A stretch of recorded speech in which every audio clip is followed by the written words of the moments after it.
Bismillahirrahmanirrahim. Assalamualaikum warahmatullahi wabarakatuh. Alhamdulillahirrabbilalamin. Wabihi nasta'inu ala umuri dunia waddin. Wassalatu wassalamu ala asyrafil anbiya'i wal mursalin. Wa ala alihi wa sahbihi ajmain.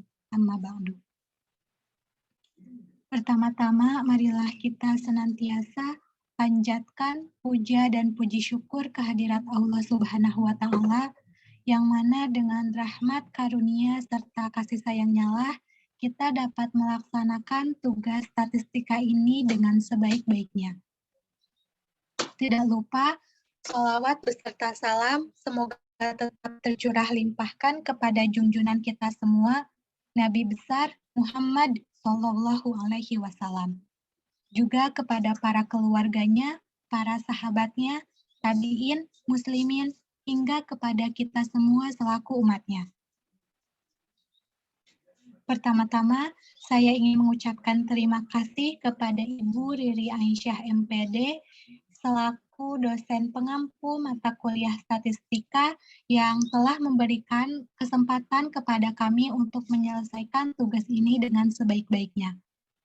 Adapun izin saya untuk memperkenalkan anggota kelompok saya terlebih dahulu, yaitu yang pertama ada Rahmadania, yang kedua Sylvia Lutfiana Januari, dan yang terakhir ada saya sendiri, yaitu Siti Eka Maimunah.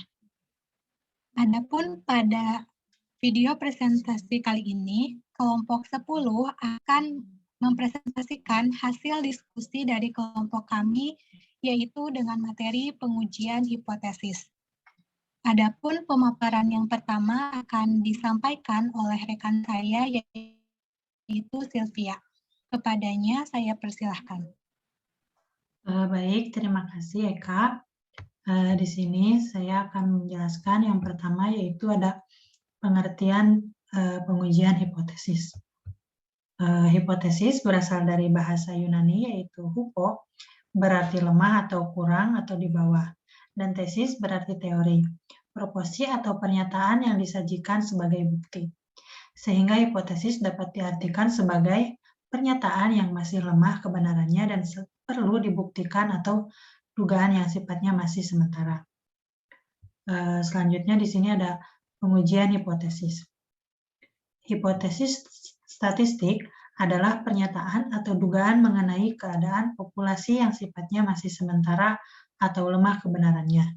Pengujian hipotesis adalah suatu prosedur yang dilakukan dengan tujuan memutuskan apakah menerima atau menolak hipotesis itu. Jadi penolakan suatu hipotesis berarti hipotesis tersebutnya salah. Lalu jika penerimaan suatu hipotesis berarti hasil pengujian membenarkan pernyataannya. Selanjutnya di sini ada kegunaan pengujian hipotesis. Fungsi atau kegunaan hipotesis yang disusun dalam suatu rencana penelitian, yaitu ada yang pertama, hipotesis memberikan penjelasan sementara tentang gejala-gejala serta memudahkan perluasan pengetahuan dalam suatu bidang. Yang kedua, hipotesis memberikan suatu pernyataan hubungan yang langsung dapat diuji dalam penelitian. Yang ketiga, yaitu hipotesis memberikan arah kepada penelitian. Yang keempat, hipotesis memberikan kerangka untuk melaporkan kesimpulan penyelidikan. Selanjutnya akan dijelaskan oleh rekan saya yang lainnya. Kepadanya dipersilakan. Baik, terima kasih. Selanjutnya saya akan memaparkan mengenai konsep hipotesis.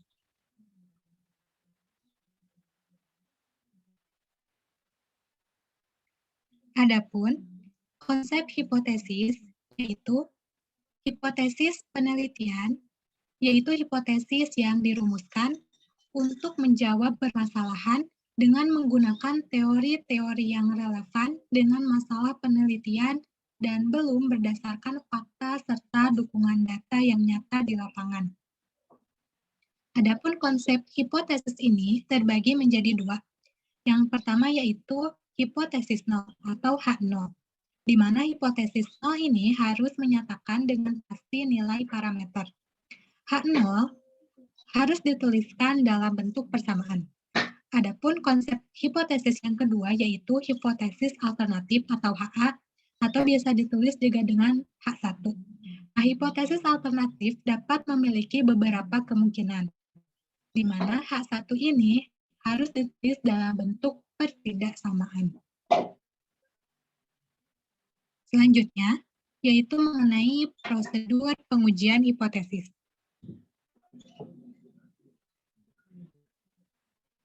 Prosedur pengujian hipotesis statistik adalah langkah-langkah yang dipergunakan dalam menyelesaikan pengujian hipotesis tersebut. Nah, adapun dalam prosedur pengujian hipotesis ini terdapat beberapa langkah, yaitu yang pertama, menentukan formulasi hipotesis. Formulasi atau perumusan hipotesis statistik dapat dibedakan atas dua jenis, yaitu yang pertama, hipotesis nol atau nihil, yang dilambangkan dengan H0, di mana hipotesis nol adalah hipotesis yang dirumuskan sebagai suatu pernyataan yang akan hipotesis nol tidak memiliki perbedaan atau perbedaannya nol dengan hipotesis sebenarnya. Kemudian, jenis yang kedua yaitu hipotesis alternatif atau tandingan, yang biasa dilambangkan dengan H1 atau HA, di mana hipotesis alternatif adalah hipotesis sebagai lawan atau tandingan dari hipotesis nol. Dalam penyusunan hipotesis alternatif ini timbul tiga keadaan, yaitu keadaan yang pertama, H1 menyatakan bahwa harga parameter lebih daripada harga yang dihipotesiskan. Pengujiannya itu disebut pengujian satu sisi atau satu arah, yaitu sisi atau arah kanan.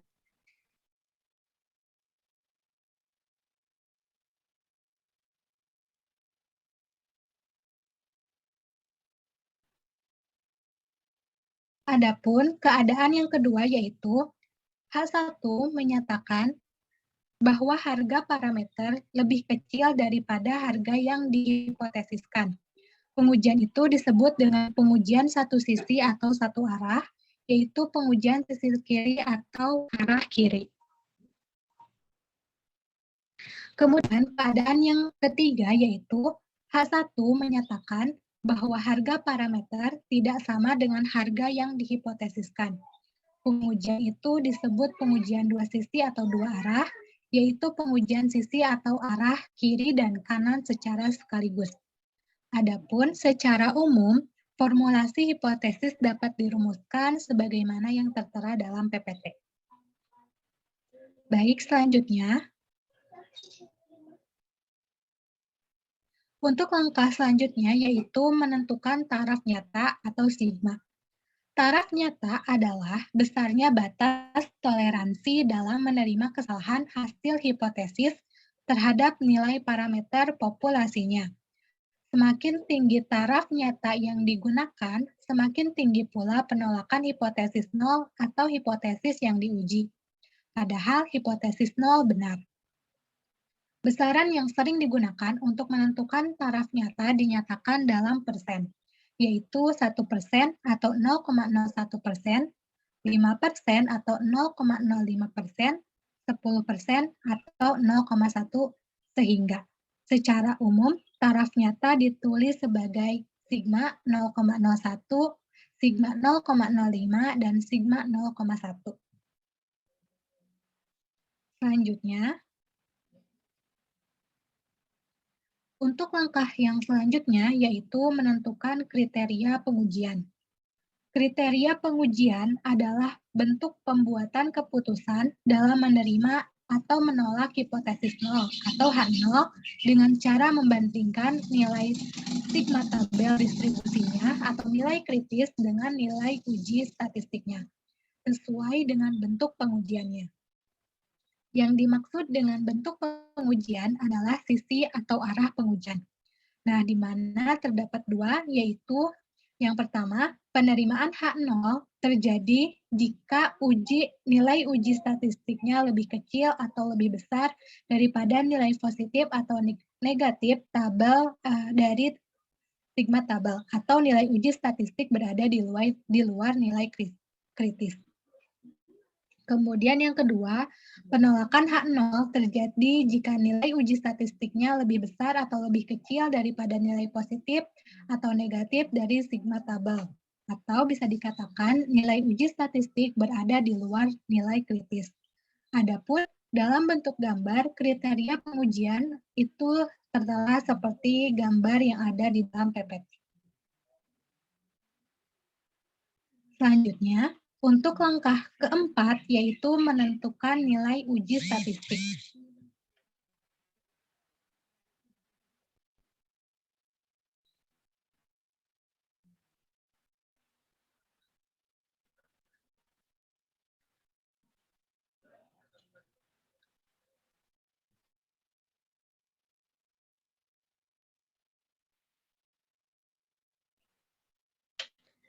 Untuk langkah yang keempat, yaitu menentukan nilai uji statistik. Uji statistik merupakan rumus-rumus yang berhubungan dengan distribusi tertentu dalam pengujian hipotesis. Uji statistik merupakan perhitungan untuk menduga parameter data sampel yang diambil secara random dari sebuah populasi. Misalkan akan diuji parameter populasi P, maka yang pertama-tama dihitung adalah statistik sampel atau S.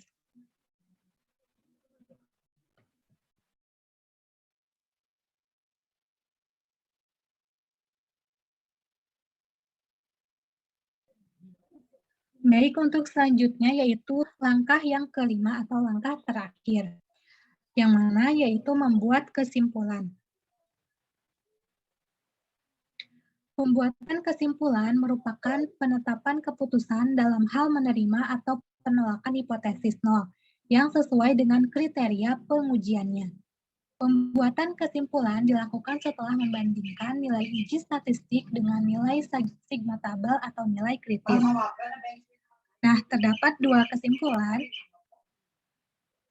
yaitu A. Penerimaan H0 terjadi jika uji statistik berada di luar nilai kritisnya. Kemudian, B. Penolakan H0 terjadi jika nilai uji statistik berada di dalam nilai kritisnya. Itu dia penjelasan dari saya. Untuk pemaparan yang selanjutnya akan dijelaskan oleh rekan saya, Rahmadania. Kepadanya saya persilahkan.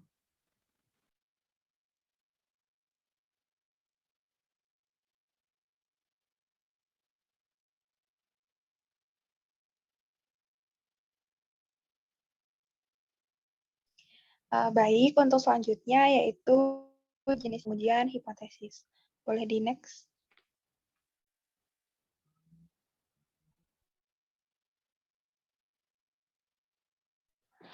Nah, jenis-jenis pengujian hipotesis ini dibedakan atas beberapa jenis berdasarkan kriterianya.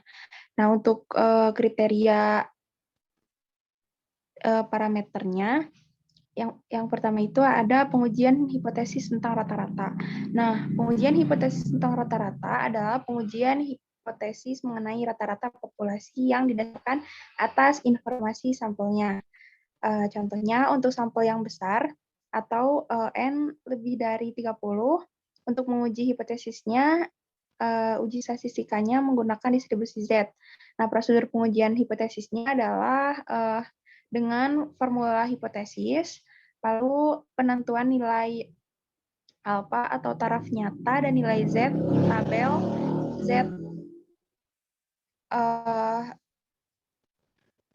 Nah, menentukan nilai alfa sesuai soal, kemudian nilai Z atau ZA/2 ditentukan dari tabel. Nah, yang ketiga itu kriteria pengujian. Selanjutnya ada uji statistik dan kesimpulan. Nah, untuk sampel kecil atau N kurang dari sama dengan 30, ujian statistikanya menggunakan distribusi T. Nah, prosedur pengujian hipotesisnya adalah yang pertama itu formulasi hipotesis, yang kedua penentuan nilai taraf nyata dan nilai T tabel, lalu ada kriteria pengujian, uji statistik, dan kesimpulan. Bisa di next.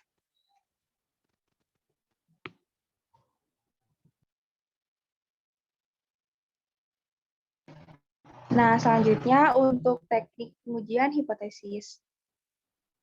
Pengujian hipotesis merupakan suatu tahapan dalam proses penelitian dalam rangka menentukan jawaban apakah hipotesis ditolak atau diterima. Dalam penelitian sosial, pengujian hipotesis menjadi salah satu tahapan riset dengan pendekatan kuantitatif. Proses pengujian hipotesis menggunakan rumus dan perhitungan statistik.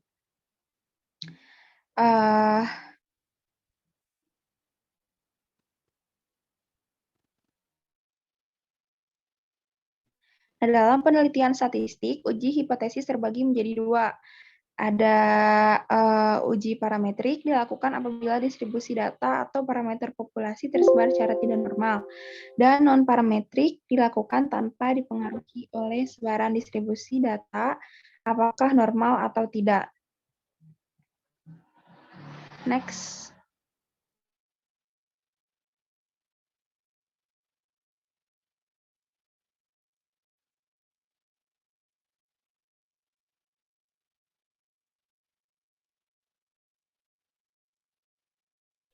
Nah, untuk selanjutnya ada langkah-langkah pengujian hipotesis. Yang pertama itu tentukan hipotesis, lalu menentukan tingkat signifikasi taraf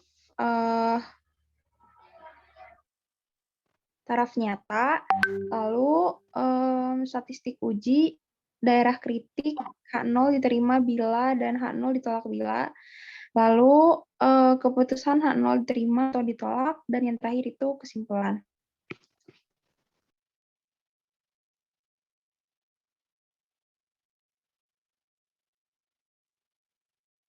Jadi kesimpulannya, hipotesis dapat diartikan sebagai pernyataan yang masih lemah kebenarannya dan perlu dibuktikan atau dugaan yang sifatnya masih sementara.